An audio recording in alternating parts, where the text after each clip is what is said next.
ചേച്ചി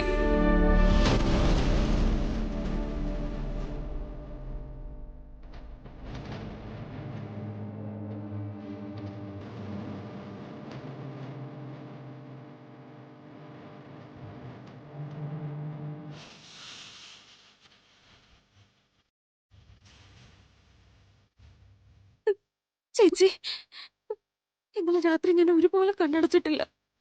പൂജമുറിയിൽ എന്തോരം നേരം ഇരുന്നെന്നറിയോ?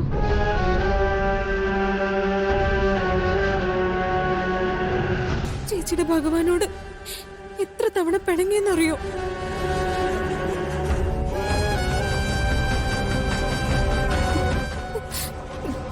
മോളെ കരയല്ല നീ.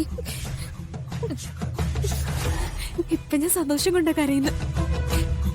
ഞാൻ ലൊക്കേഷനിൽ ഇരുന്നപ്പോ ഓരോരുത്തർ എന്തൊക്കെയാ പറഞ്ഞെന്നറിയോ?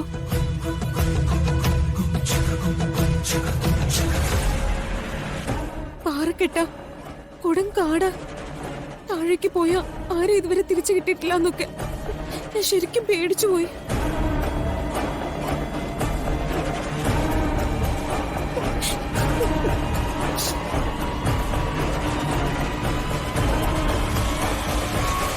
യശോദേ, ഇടയ്ക്കിടയ്ക്ക് മുഖം വീർപ്പിക്കലും ചെറിയ ചെറിയ വഴക്കുകളൊക്കെ ഉണ്ടെങ്കിലും ഒരു ദിവസം കാണാതായപ്പോ അവളുടെ വിഷമം കണ്ടോ?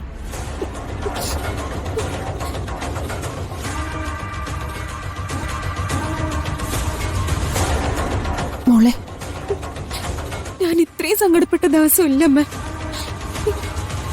ഇവര് രണ്ടുപേരും തിരിച്ചു വന്നില്ലെങ്കിൽ പിന്നെ ഞാൻ എന്ത് ചെയ്യാനാ? അച്ഛാ, ഞാൻ ചേച്ചിയെ കണിമംഗലത്ത് കൊണ്ടുപോയിക്കോട്ടെ. എന്തിനാ അത് വേണ്ടെന്ന് തീരുമാനിച്ച ദേവൻ നിൽക്കുന്നത്? ഇനി നീയായിട്ട് ആ തീരുമാനം തിരുത്തണ്ട. മുത്തശ്ശി, അവിടെ എല്ലാരും ചേച്ചി കാത്തിരിക്കുക. മുത്തശ്ശിക്ക് അറിയാലോ അവിടെ എല്ലാവർക്കും ചേച്ചി എന്തോരം ഇഷ്ടമാന്ന്. മാത്രമല്ല, ഇന്നൊരു ദിവസം ചേച്ചി കെട്ടിപ്പിടിച്ച് എനിക്ക് സമാധാനത്തോടെ കിടന്നുറങ്ങണം.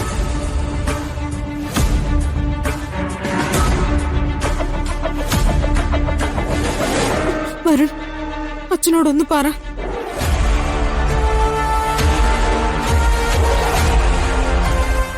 വേണ്ട വേണ്ട, ഇനി എല്ലാരും അപേക്ഷിക്കൊന്നും വേണ്ട. ഇപ്പൊ നീ കാണിക്കുന്ന സ്നേഹമല്ലേ, ആ ഒരു സ്നേഹത്തിന് വേണ്ടിയല്ലേ എല്ലാ മനുഷ്യരും പാടുപെടുന്നതും കഷ്ടപ്പെടുന്നതൊക്കെ. കൊണ്ടുപോയിക്കോ.